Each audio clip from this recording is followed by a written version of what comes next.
हिंद दोस्तों, कैसे हैं आप सभी। आशा करता हूँ बहुत ही अच्छे होंगे। इस वीडियो में हम आपके लिए लेकर आए टॉप साइंस क्वेश्चन। ये ऐसे क्वेश्चन है जो बार बार एग्जाम में पूछते हैं, हाल ही दिनों में जो एग्जाम हुए उसमें पूछे भी गए हैं। तो चलिए वीडियो की शुरुआत करते हैं, देखते हैं पहला क्वेश्चन क्या पूछा है। पहला क्वेश्चन पूछा है, फ्लेमिंग के दाएं हाथ के नियम का उपयोग किसकी दिशा ज्ञात करने के लिए किया जाता है। बढ़िया प्रश्न है, इंपॉर्टेंट प्रश्न है। जिस किसी भी क्वेश्चन का राइट आंसर पता है वीडियो को पॉज करिए, राइट आंसर कमेंट बॉक्स में लिख दीजिए। चलिए बताइए राइट आंसर क्या हो जाएगा। तो राइट आंसर जो हो जाएगा वो हो जाएगा ऑप्शन ए, प्रेरित धारा का। ऑप्शन ए इस प्रश्न का राइट आंसर हो जाएगा। फ्लेमिंग का दायां हाथ का नियम का उपयोग विद्युत चुंबकीय प्रेरण में किया जाता है। यह बताता है कि जब कोई चालक किसी चुंबकीय क्षेत्र में गति करता है तो चालक में उत्पन्न प्रेरित धारा की दिशा कैसे ज्ञात करें। नियम क्या है, तो अंगूठा जो होगा वह चालक की गति की दिशा को प्रदर्शित करेगा, पहली उंगली जो है चुंबकीय क्षेत्र की दिशा को प्रदर्शित करेगी और बीच की उंगली जो है प्रेरित धारा की दिशा को प्रदर्शित करेगी। अब चलते हैं अगले प्रश्न की ओर, देखते हैं अगला प्रश्न क्या पूछा है आपसे। अगला प्रश्न जो पूछा है वह पूछा है, नीला थोथा किसे कहा जाता है। आपसे पूछा है कि नीला थोथा जो है किसे कहा जाता है। चलिए राइट आंसर कमेंट बॉक्स में लिख दीजिए। तो राइट आंसर जो हो जाएगा वो हो जाएगा ऑप्शन ए, कापर सल्फेट को नीला थोथा कहा जाता है। इसका रासायनिक सूत्र क्या है, तो इसका रासायनिक सूत्र है CuSO4 इंटू 5S2O। 5S2O इसका रासायनिक सूत्र है, यह भी ध्यान रखिएगा। नीला थोथा किसे कहा जाता है, तो कॉपर सल्फेट को नीला थोथा कहा जाता है। इसका जो रासायनिक सूत्र है वह CuSO4 इंटू 5S2O कहा जाता है। यह नीले रंग के क्रिस्टल के रूप में पाया जाता है जब जल में घुलनशील होता है या जल में घुलनशील होता है।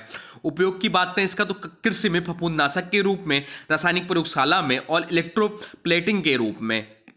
अब चलते हैं अगले प्रश्न की ओर, देखते हैं अगला प्रश्न क्या पूछा है आपसे। अगला प्रश्न पूछा है, भोजन के संग्रहण के लिए जाइलम की कौन सी कोशिकाएं उत्तरदायी है। आपसे पूछा है कि भोजन के संग्रहण के लिए जाइलम की कौन सी कोशिकाएं उत्तरदायी है। जल्दी बताइए राइट आंसर क्या हो जाएगा। तो राइट आंसर जो हो जाएगा वो हो जाएगा ऑप्शन डी, पैरेकाइमा इस प्रश्न का राइट आंसर हो जाएगा। जाइलम पैरेकाइमा ही जाइलम की जीवित कोशिका होती है। जाइलम पेरेकाइमा ही जाइलम की जीवित कोशिकाएं होती है।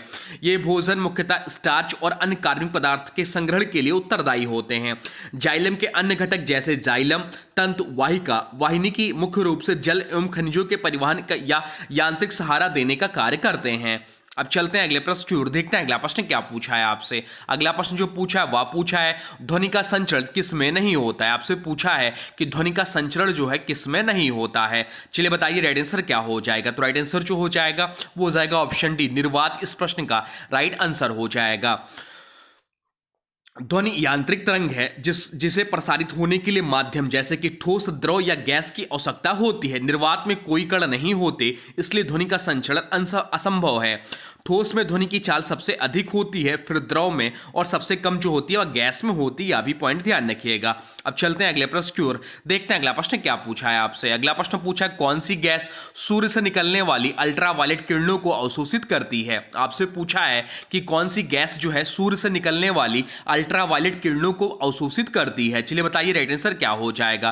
तो राइट आंसर जो हो जाएगा वो हो जाएगा ऑप्शन सी, ओजोन गैस इस प्रश्न का राइट आंसर हो जाएगा, ओजोन गैस। ओजोन परत पृथ्वी के स्ट्रेटोस्फीयर यानी कि समताप मंडल में स्थित होती है। या सूर्य की हानिकारक यूवीबी और यूवीसी किरणों को अवशोषित करती है। यदि ओजोन परत ना हो तो त्वचा कैंसर, दृष्टि संबंधी रोग और पारिस्थितिकी पर नकारात्मक प्रभाव पड़ सकता है। बाकी ऑप्शन में दिया ऑक्सीजन और नाइट्रोजन, तो मुख्यतः वायुमंडल का हिस्सा है, लेकिन यह यूवी किरणों को अवशोषित नहीं करते। अब वायुमंडल में जो इन गैसों की प्रतिशत मात्रा है वो ऑक्सीजन की 21% पाया जाता है और नाइट्रोजन जो है वह 78% पाया जाता है। कार्बन डाइऑक्साइड मुख्य रूप से ग्रीन हाउस गैसें हैं जो तापमान नियंत्रित करती हैं, यूवी को नहीं। अब चलते हैं अगले प्रश्न की ओर, देखते हैं अगला प्रश्न क्या पूछा है आपसे। अगला प्रश्न जो पूछा है वह पूछा है, कौन सी रासायनिक प्रक्रिया सबसे कम ताप पर होती है। आपसे पूछा है कि कौन सी रासायनिक प्रक्रिया जो है सबसे कम ताप पर होती है। चलिए बताइए राइट आंसर क्या हो जाएगा। तो राइट आंसर जो हो जाएगा वो हो जाएगा ऑप्शन सी, एंजाइम क्रिया इस प्रश्न का राइट आंसर हो जाएगा। एंजाइम क्रियाएं जो है जैव रासायनिक प्रक्रियाएं हैं जो कम तापमान, आमतौर पर 37 डिग्री सेल्सियस के आसपास, जो मानव शरीर का सामान्य तापमान होता है पर होती है। एंजाइम एक जैव उत्प्रेरक है जो बिना अधिक ताप दिए प्रतिक्रिया की गति बढ़ाते हैं। इसके विपरीत अधिकांश रासायनिक अभिक्रियाओं में को उच्च तापमान या दबाव की आवश्यकता होती है। अब चलते हैं अगले प्रश्न की ओर, देखते हैं अगला प्रश्न क्या पूछा है आपसे। अगला प्रश्न पूछा, यदि किसी वस्तु का वेग तीन गुना बढ़ जाए तो उसकी गतिज ऊर्जा कितनी बढ़ जाएगी। आपसे पूछा है कि यदि किसी वस्तु का वेग जो है 3 गुना बढ़ जाए तो उसकी गतिज ऊर्जा कितनी बढ़ जाएगी। तो इसका जो राइट आंसर हो जाएगा वो हो जाएगा ऑप्शन सी, 9 गुना हो जाएगा। गतिज ऊर्जा का सूत्र क्या होता है, तो गतिज ऊर्जा काइनेटिक एनर्जी बराबर जो होता है वो होता है 1/2 mv स्क्वायर। 1/2 mv स्क्वायर इसका रासायनिक सूत्र होता है गतिज ऊर्जा का। गतिज ऊर्जा वेग के वर्ग के समानुपाती होता है। अगर वेग दुगुना हो या 4 गुना हो या 3 गुना हो तो 9 गुना हो, और 4 गुना तो 16 गुना हो जाएगा। यानी कि वेग जैसे 3 गुना होगा तो उसका जो गतिज ऊर्जा हो जाएगी वह 9 गुना हो जाएगी। वेग अगर जो 6 गुना हो जाएगा तो उसकी गतिज ऊर्जा जो हो जाएगी वह 36 गुना हो जाएगी। अगर वेग 4 गुना हो जाएगा तो उसका गतिज ऊर्जा हो जाएगा वह 16 गुना हो जाएगा, यह ध्यान रखिएगा। अब चलते हैं अगले प्रश्न की ओर, देखते हैं अगला प्रश्न क्या पूछा है आपसे। अगला प्रश्न पूछा, किस अवस्था में पदार्थ का तापमान बढ़ने पर उसकी प्रतिरोध कम हो जाता है। आपसे पूछा है किस अवस्था में पदार्थ का ताप बढ़ने पर उसका प्रतिरोध कम हो जाता है। चलिए बताइए राइट आंसर क्या हो जाएगा। तो राइट आंसर हो जाएगा अर्धचालक या सेमीकंडक्टर उसे बोलते हैं। अर्धचालक पदार्थों में ताप बढ़ने पर प्रतिरोध कम हो जाता है। इसका कारण है ताप बढ़ने से अधिक इलेक्ट्रॉन मुक्त हो जाते हैं, जिससे विद्युत धारा प्रवाह बढ़ता है। इसके विपरीत धातुओं में ताप बढ़ने पर प्रतिरोध बढ़ता है, क्योंकि परमाणु कंपन इलेक्ट्रॉनों के प्रवाह में बाधा डालते हैं। उदाहरण के तौर पर सिलिकॉन और जर्मेनियम। अब चलते हैं अगले प्रश्न की ओर, देखते हैं अगला प्रश्न क्या पूछा है आपसे। अगला प्रश्न पूछा, हवाओं की ऊर्जा होती है। आपसे पूछा है कि हवाओं की ऊर्जा होती है, क्या होती है बताइए। केवल स्थितिज, केवल गतिज, वैद्युत या स्थितिज और गतिज दोनों। तो राइट आंसर हो जाएगा ऑप्शन बी, केवल गतिज। ऑप्शन बी इस प्रश्न का राइट आंसर हो जाएगा। हवा की ऊर्जा मुख्यतः उसकी गतिज ऊर्जा यानी कि काइनेटिक एनर्जी होती है, क्योंकि हवा के कण लगातार गति में रहते हैं। गतिज ऊर्जा का सूत्र अभी हम लोग पढ़े, काइनेटिक एनर्जी का सूत्र जो होता है 1/2 mv स्क्वायर होता है। हवा की स्थितिज ऊर्जा समानता उस ऊंचाई पर निर्भर करती है जहां पर वह स्थिर होती है, लेकिन सामान्य हवाओं के संदर्भ में इसे मुख्य ऊर्जा नहीं माना जाता है। हवा की गतिज ऊर्जा का उपयोग विंड टरबाइन जैसे यंत्रों में विद्युत ऊर्जा उत्पादन के लिए किया जाता है। अब चलते हैं अगले प्रश्न की ओर, देखते हैं अगला प्रश्न क्या पूछा है आपसे। अगला प्रश्न पूछा है, द्रव की चिपचिपाहट मापने के लिए कौन सी इकाई प्रयोग होती है। आपसे पूछा है कि द्रव की चिपचिपाहट मापने के लिए कौन सी इकाई प्रयोग होती है। चलिए बताइए राइट आंसर क्या हो जाएगा। तो राइट आंसर जो हो जाएगा वो हो जाएगा ऑप्शन सी, पाइज इस प्रश्न का राइट आंसर हो जाएगा। द्रव की चिपचिपाहट मापने के लिए सीजीएस यूनिट जो है पाइज होती है। सीजीएस यूनिट जो होती है पाइज होती है। एक पाइस बराबर 100 सेंटी पाइस होता है। एक पाइस बराबर जो होता है, एक पाइस बराबर जो होता है वह 100 सेंटीमीटर पाइस होता है। 100 सेंटीमीटर पाइस होता है। उदाहरण के तौर पर पानी की चिपचिपाहट लगभग 1 सेंटी पाइस होती है।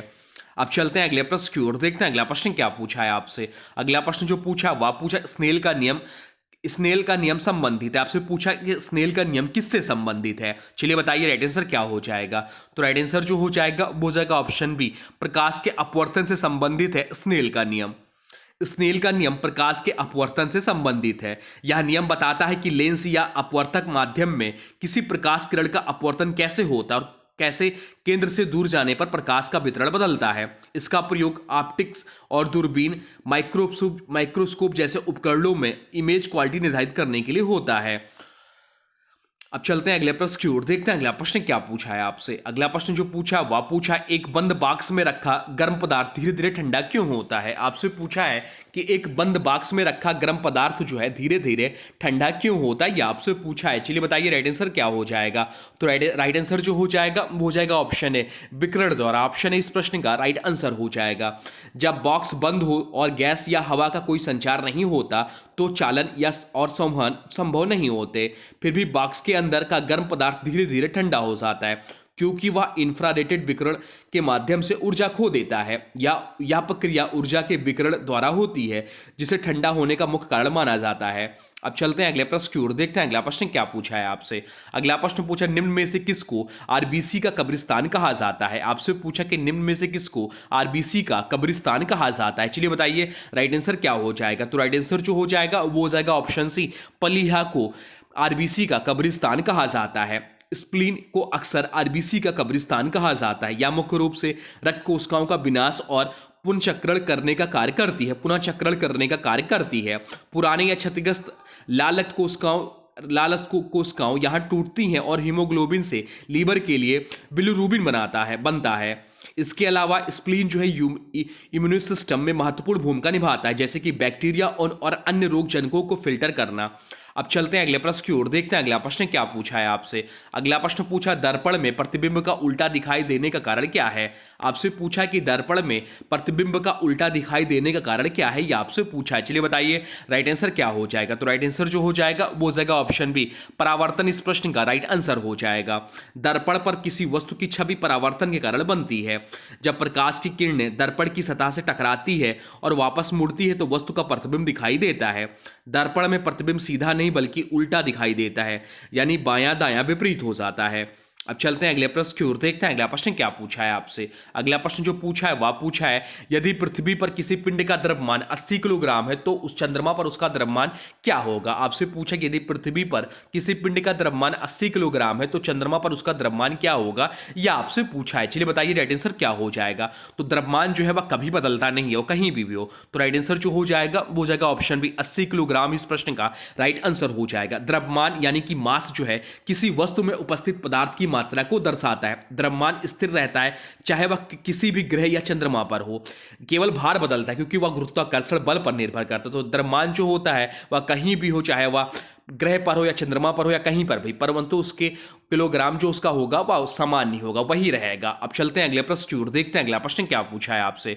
अगला प्रश्न जो पूछा है वह पूछा है अमोनिया गैस को पहचानने हेतु प्रयोग की जाने वाली परीक्षण विधि कौन सी है। आपसे पूछा है कि अमोनिया गैस को पहचानने हेतु प्रयोग की जाने वाली परीक्षण विधि कौन सी है। चलिए बताइए राइट आंसर क्या हो जाएगा। तो राइट आंसर जो हो जाएगा वो हो जाएगा ऑप्शन बी, लाल लिटमस को नीला करता है। ऑप्शन बी इस प्रश्न का राइट आंसर हो जाएगा। अमोनिया एक क्षारीय गैस है। अमोनिया जो है NH3 जो है एक क्षारीय गैस है। इसे पहचानने के लिए लाल लिटमस पेपर का उपयोग किया जाता है। कौन सा पेपर का प्रयोग किया जाता है, तो लाल लिटमस पेपर का प्रयोग किया जाता है। अमोनिया के संपर्क में आने पर लाल लिटमस जो है नीला हो जाता है। यह परीक्षण सरल, तेज और व्यापक रूप से प्रयोगशाला में किया जाता है।